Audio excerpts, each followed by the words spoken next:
Pak Bambang bisa langsung ke podium. Ya.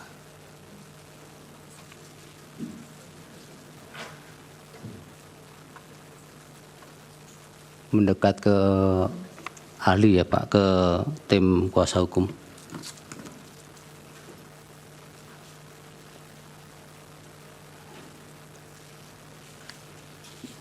Waktunya supaya diperhatikan 20 menit untuk sudah keseluruhannya, sehingga mungkin paparan bisa 5-7 menit Pak Bambang.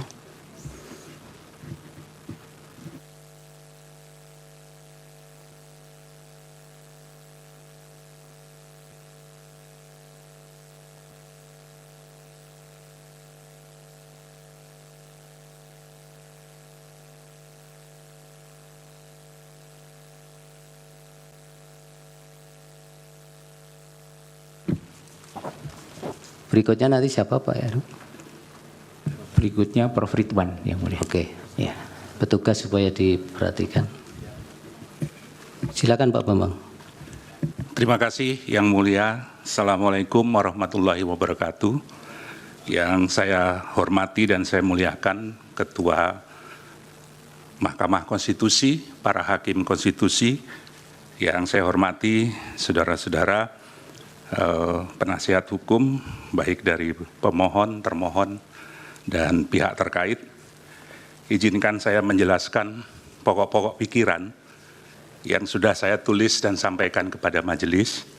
Cuma dalam kesempatan ini saya akan mencoba membaca lebih ringkas poin-poinnya saja. Yang dimintakan keterangan kepada saya oleh penasihat hukum adalah tentang penetapan Gibran Rakabuming Raka, anak dari Presiden Jokowi, sebagai cawapres melanggar hukum dan konstitusi. Saya mulai dengan pasal 75 Undang-Undang Pemilu yang mengatur tentang peraturan dan keputusan KPU. Untuk menyelenggarakan ayat 1, untuk menyelenggarakan pemilihan umum, sebagaimana diatur dalam undang-undang ini, KPU membentuk peraturan KPU dan keputusan KPU. Ayat 2, peraturan KPU sebagaimana dimaksud pada ayat 1 merupakan pelaksanaan peraturan perundang-undangan. Ayat 3 saya lewati, ayat 4 dalam hal membentuk peraturan KPU yang berkaitan dengan pelaksanaan tahapan pemilu, KPU wajib berkonsultasi dengan DPR dan pemerintah melalui rapat dengar pendapat. Selanjutnya, putusan Mahkamah Konstitusi nomor 90 PUU 21/2023 telah merubah pasal 169 huruf Q menjadi berusia paling rendah 40 tahun atau pernah atau sedang menduduki jabatan yang dipilih melalui pemilihan umum, termasuk pemilihan kepala daerah. Selanjutnya, pasal 221 sampai 230 Undang-Undang Pemilu mengatur tentang tata cara penentuan, pengusulan, penetapan pasangan calon presiden dan wakil presiden. Selanjutnya, di pasal 231 ayat 4 Undang-Undang Pemilu mengatur sebagai berikut, ketentuan lebih lanjut mengenai tata cara verifikasi terhadap kelengkapan dan kebenaran dokumen persyaratan administratif bakal pasangan calon diatur dalam peraturan KPU. Pasal 18 ayat 1 peraturan KPU nomor 19 tahun 2003 mengatur bahwa dokumen yang diverifikasi adalah KTP elektronik bakal pasangan calon dan atau suami istri bakal pasangan calon. Yang kedua, akta kelahiran WNI bakal pasangan calon atau suami istri bakal pasangan calon yang telah dilegalisasi oleh instansi yang berwenang dan seterusnya. KPU telah menetapkan peraturan KPU nomor 19 tahun 2023 tentang pencalonan peserta pemilu presiden, wakil presiden pada tanggal 9 Oktober 2023 dan diundangkan dalam berita negara tanggal 13 Oktober. Dengan poin yang paling catatan yang paling penting adalah bahwa syarat calon berusia paling rendah 40 tahun sesuai dengan Undang-Undang Pemilu. Kalau kita baca dari kronologi tahapan pendaftaran paslon dan kesesuaiannya dengan peraturan perundang-undangan, KPU berwenang menerima pendaftaran, memverifikasi berkas, dan mengumumkan hasil verifikasi pendaftaran, menetapkan pasangan calon yang memenuhi syarat, dan melakukan pengundian nomor pasangan calon sesuai dengan ketentuan. Tanggal 9 Oktober, Peraturan KPU nomor 19 tahun 2003, syarat pencalonan berusia paling rendah 40 tahun. Tanggal 16 Oktober, putusan MK nomor 90 merubah pasal 169 ayat Q menjadi berusia paling rendah 40 tahun atau pernah atau sedang menduduki jabatan yang dipilih melalui pemilihan umum, termasuk pemilihan kepala daerah. 19 Oktober, pendaftaran calon presiden dan wakil presiden. 25 Oktober sampai 29 Oktober adalah verifikasi dokumen pendaftaran. Masih menggunakan PKPU nomor 19 2023. Tanggal 3 November, Peraturan KPU nomor 23 tahun 2003 mengubah persyaratan sesuai dengan putusan MK. Tanggal 13 November ditetapkan Capres dan Wakil Presiden, Cawapres. Peraturan KPU 19 2023 belum diperbarui. Yang jadi persoalan adalah mengapa menerima pendaftaran dan melakukan verifikasi berkas paslon 02 yang tidak memenuhi syarat usia sesuai dengan PKPU 19 2023. Penerimaan pendaftaran Prabowo Gibran yang tidak memenuhi syarat oleh KPU adalah tindakan yang diskriminatif. Dalam berita acara verifikasi dokumen, persyaratan bakal calon presiden dan calon wakil presiden tanggal 28 Oktober 2023, berkas itu menyatakan bahwa pasangan Prabowo Gibran memenuhi syarat dan disusun dengan berdasarkan pada PKPU 19 2023 yang belum direvisi sesuai dengan putusan MK 90. Bakal cawapres Gibran yang sebenarnya berbeda dalam hal syarat umur diperlakukan sama dengan cawapres yang lain yang sudah memenuhi syarat umur, sebagaimana ditetapkan dalam Peraturan KPU 19 tahun 2023. Berkas pendaftaran paslon 02 diterima dan diverifikasi oleh KPU. Tidak sesuai dengan putusan MK nomor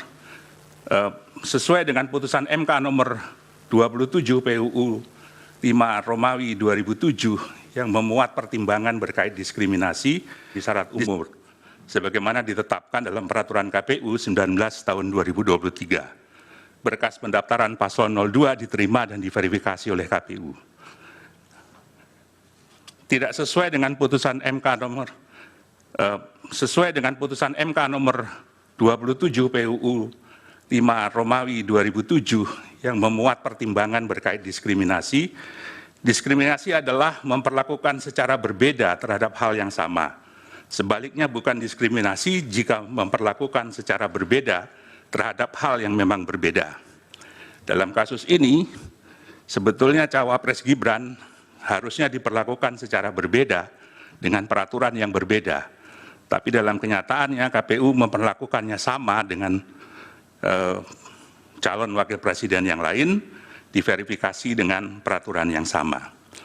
KPU melakukan tindakan dalam rangka penyelenggaraan pemilu yang tidak menaati prosedur asas dan prinsip penyelenggaraan pemilu yang ditetapkan dalam peraturan perundang-undangan pasal 3 huruf D, terutama di Undang-Undang Pemilu, yang menyatakan bahwa dalam menyelenggarakan pemilu, penyelenggara pemilu harus melaksanakan pemilu berdasarkan asas sebagaimana dimaksud dalam pasal 2 dan penyelenggaraannya harus memenuhi prinsip mandiri, jujur, adil, berkepastian hukum, dan selanjutnya. Penyelenggaraan harus netral dan selanjutnya. Menurut prinsip keadilan pemilu, menurut IDEA, keadilan pemilu berarti memastikan bahwa setiap tindakan, prosedur, dan keputusan terkait proses pemilu adalah taat hukum. Keadilan pemilu juga berarti hak kepemiluan dilindungi, dipenuhi, dan ditegakkan. Keadilan pemilu juga berarti memberi ruang bagi pihak yang hak kepemiluannya dilanggar, membuat keluhan, memberikan keterangan, dan menerima keputusan. Selanjutnya, KPU melakukan perubahan PKPU nomor 19 menjadi PKPU nomor 23 pada tanggal 3 November sesuai dengan putusan MK. Seharusnya KPU merubah PKPU nomor 19 tersebut sebelum menerima pendaftaran pasangan calon. Poin berikut adalah berkaitan dengan mandat verifikasi yang diatur dalam PKPU, sehingga putusan MK saja tidak cukup menjadi landasan menerima pendaftaran Gibran.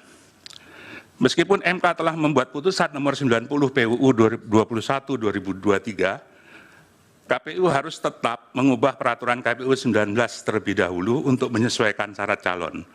Perubahan frasa dalam putusan mahkamah tidak bisa dipisahkan dari kedudukan mahkamah sebagai negatif legislator, sehingga putusan mahkamah harus dinilai setingkat dengan undang-undang yang memerlukan peraturan KPU untuk dioperasionalkan, terutama dalam peraturan KPU.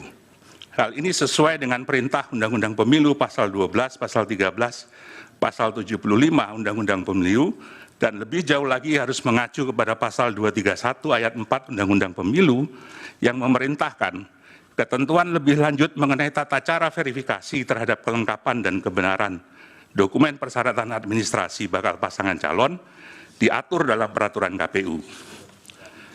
Peraturan KPU atas pendaftaran Gibran adalah kesengajaan terhadap pelanggaran kepastian hukum. Kebutuhan peraturan KPU mengatur penyesuaian dengan putusan MK tidak hanya kebutuhan administratif, tapi juga kebutuhan hukum pemilu agar tidak timbul kekosongan hukum pasca putusan MK. Perubahan PKPU 19 menjadi PKPU 2023-2023 yang telah sesuai dengan putusan Mahkamah Konstitusi telah melewati batas akhir terhadap pendaftaran paslon dan verifikasi dokumen pasangan calon. Maka verifikasi terhadap Saudara Gibran Raka masih menggunakan dasar hukum nomor 19/2023. Tindakan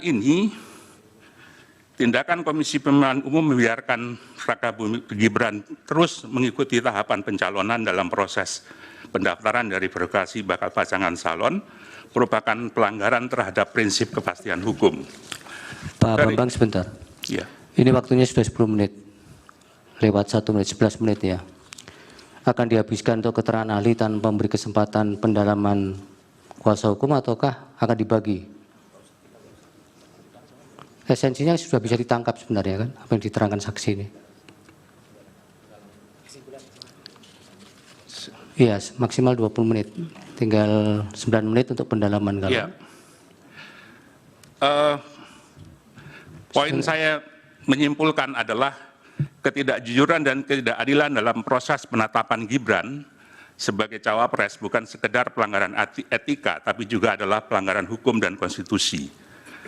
Catatan saya adalah kerangka hukum pemilu harus dijalankan secara konsisten dan tanpa kelalaian, serta tidak boleh diamandemen dalam jangka waktu tertentu sebelum pemilu. Perubahan persyaratan dalam waktu yang singkat di tengah proses pendaftaran mengakibatkan perubahan mendasar terhadap peta kompetisi pemilu 2024. Masuknya Gibran putra presiden menimbulkan ketimpangan arena kompetisi, sehingga pemilu sebagai demokrasi prosedural mengalami disfungsi elektoral. Undang-undang pemilu mestinya tidak diubah di tengah pemilu agar terjadi kesempatan yang sama dan tidak ada yang secara spesifik diuntungkan oleh perubahan dadakan tersebut. Terakhir, putusan MK terdahulu yang memutus diskualifikasi peserta pemilihan umum. Mahkamah Konstitusi pernah melakukan diskualifikasi terhadap calon bupati dalam putusan SELA nomor 145 PHP Bupati 19/2021 dalam kasus Pilkada Kabupaten Yalimo.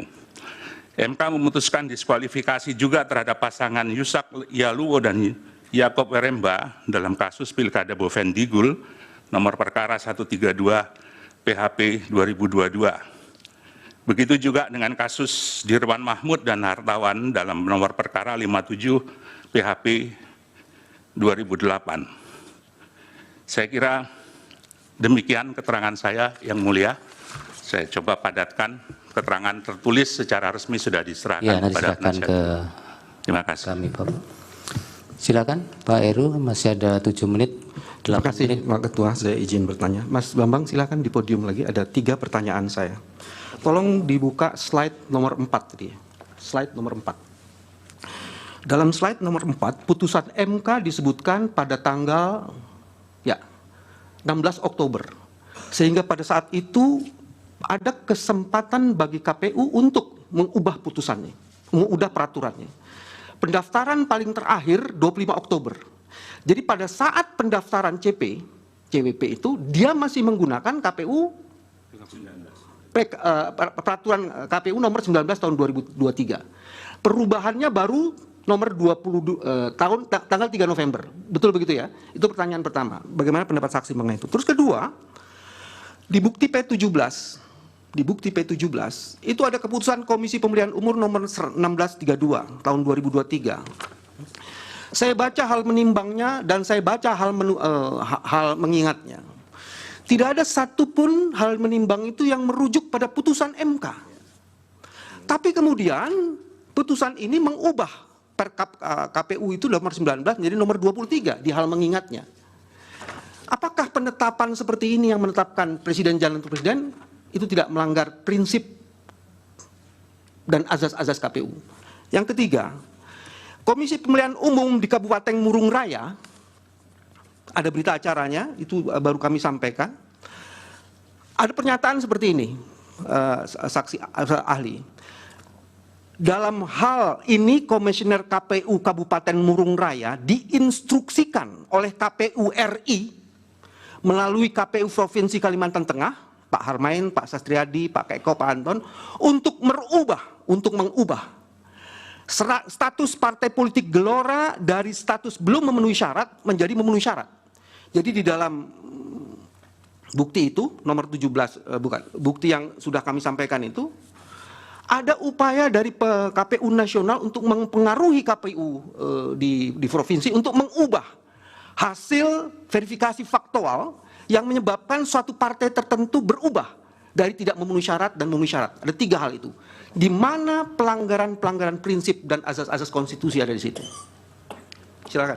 Saya tambahan sedikit. Kepada ahli. Ahli mengatakan bahwa penetapan Gibran Raka Buming Raka sebagai cawapres melanggar hukum dan konstitusi. Berarti itu pelanggaran. Seandainya pelanggaran ini misalnya tidak dilaporkan kepada Badan Pengawas Pemilu, apakah kemudian tertutup untuk mempermasalahkan hal ini? Itu termasuk di Mahkamah Konstitusi.